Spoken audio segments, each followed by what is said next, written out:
A pesar de que el ejército de Rusia es muy superior al ucraniano, las fuerzas de Vladimir Putin han encontrado una resistencia importante en su intento por llegar a Kiev y avanzar por Ucrania. Según analistas militares, Rusia estaría optando por una estrategia aérea antes de una ofensiva real terrestre para así acorralar a Ucrania y evitar que tenga una mayor amplitud para organizarse y movilizar sus tropas. De esta manera, Moscú puede entonces consumar rápido la invasión e impedir que llegue a Kiev toda la ayuda militar que ha prometido Occidente, dándole más respuesta bélica a los ucranianos. Y para ello, entonces, quiero saludar en este momento a nuestro segundo invitado del día. Él es Yago Rodríguez, analista militar y director de Political Room. Gracias, Yago, por estar con nosotros en Directo América de France 24. En su opinión, ¿cuál sería la estrategia militar empleada por Rusia en esta invasión a Ucrania? Bueno, en un primer momento han intentado abrir la guerra en todos los ejes posibles, Crimea, el Donbass, Kharkov, Kiev, para intentar obligar a los ucranianos a estar centrados en muchos lugares y en ese momento lanzar un gran asalto aéreo contra la capital, Kiev. La capital, Kiev, es el auténtico objetivo final, el centro de gravedad, digamos, del ejército ucraniano. Sin embargo, ese asalto aéreo del día 1 y 2 básicamente fracasó. Total, que en estos momentos están teniendo que reajustar su estrategia, va a ser mucho más costosa y ahora mismo ya están poniendo toda la carne en el asador para tomar sobre todo Kiev, aunque en el frente sur, en la zona de Crimea, también hay combates pues muy, bueno, más que Crimea, el mar de Azov, ¿no? Digamos, hay combates muy serios. Entonces, Yago, este lento avance de las tropas rusas puede leerse como un problema logístico, como usted lo está hablando, falta de combustible, errores de cálculo. ¿Qué realmente estaría pasando con este avance lento de las tropas rusas? Porque se esperaba que ya, digamos, hubieran tomado Kiev, pero no lo han hecho todavía. Bueno, en los 2 primeros días cabe decir que el avance no fue lento, fue muy rápido. Y en estos momentos, al fin y al cabo, llevamos unos 5 días de guerra. Un país como Ucrania no se puede conquistar en tan poco tiempo. Entonces, si los rusos consideran que están siendo lentos es porque eran demasiado optimistas inicialmente. Y por eso, a mi entender, el principal problema que están encontrando ahora es reajustarse. Es decir, han intentado algo muy rápido, han lanzado sus columnas de blindados a toda velocidad, exponiendo las emboscadas y a su destrucción con tal de ganar algunos kilómetros, pero en estos momentos los ucranianos están demostrando enfrentarse bien a esas columnas. Probablemente tienen inteligencia de países occidentales como Francia, Estados Unidos, que les permite saber por dónde vienen las columnas y emboscarlas.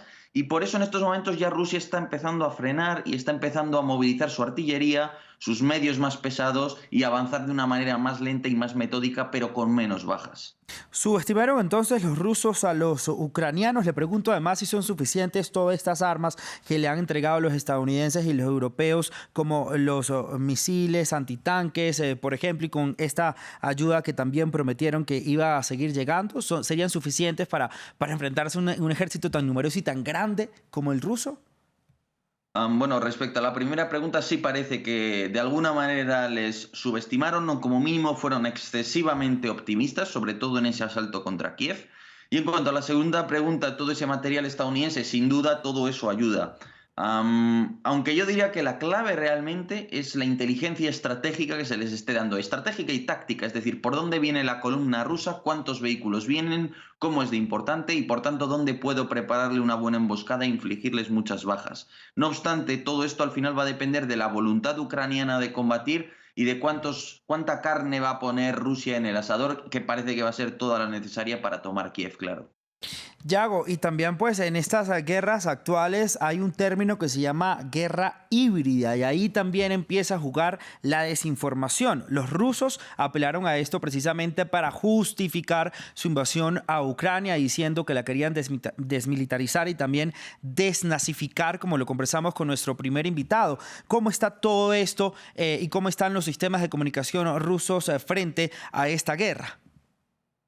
Bueno, desde el punto de vista, bueno, la guerra híbrida debo decir que es un concepto que se ha puesto de moda, pero en realidad nadie sabe muy bien lo que significa. Significa muchas cosas y en general lo que mucha gente cree que significa no tiene nada que ver con lo que originalmente se pensaba que era. Pero bueno, yendo al campo de batalla informativo en el que se lleva combatiendo desde que hay medios y hay prensa y hay radio, en estos momentos Rusia ha cedido completamente la partida a Ucrania porque les resulta prácticamente imposible justificar la invasión ni siquiera entre los propios rusos. No es que no lo intenten, pero los argumentos y la realidad no se pueden, no son manipulables en este caso porque son muy claras.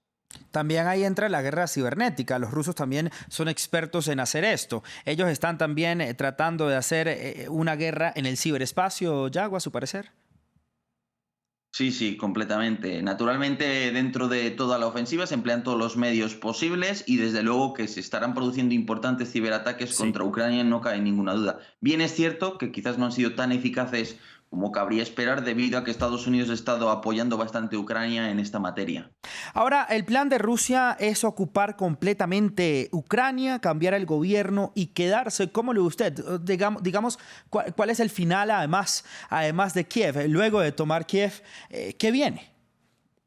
Después de tomar Kiev, en función del coste que haya tenido Kiev y el desgaste que haya supuesto, ocuparán, yo creo, temporalmente una parte muy importante de Ucrania, Kiev, Kharkov, lo que haga falta, con tal de conseguir un acuerdo, un tratado o como mínimo un cambio de régimen en Ucrania, en Kiev, en el gobierno, naturalmente. Y por tanto será una ocupación relativamente corta. Yo no esperaría que dure mucho más de unos meses, un año a lo sumo.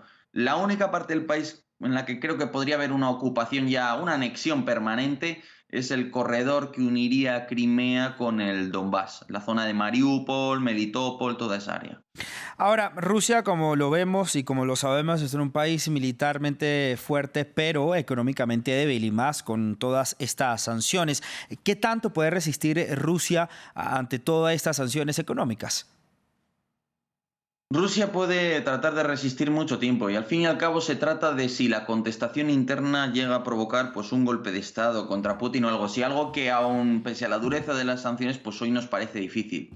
Y de todas maneras hay que pensar que la clave aquí es la duración de las sanciones europeas, es decir, una vez Rusia conquiste Kiev o una vez Rusia se retire de Ucrania de aquí a unos meses, ¿vamos a mantener esas sanciones? ¿Vamos a arriesgarnos a tener un problema con el gas el próximo invierno, que es el momento ideal de los rusos para presionar?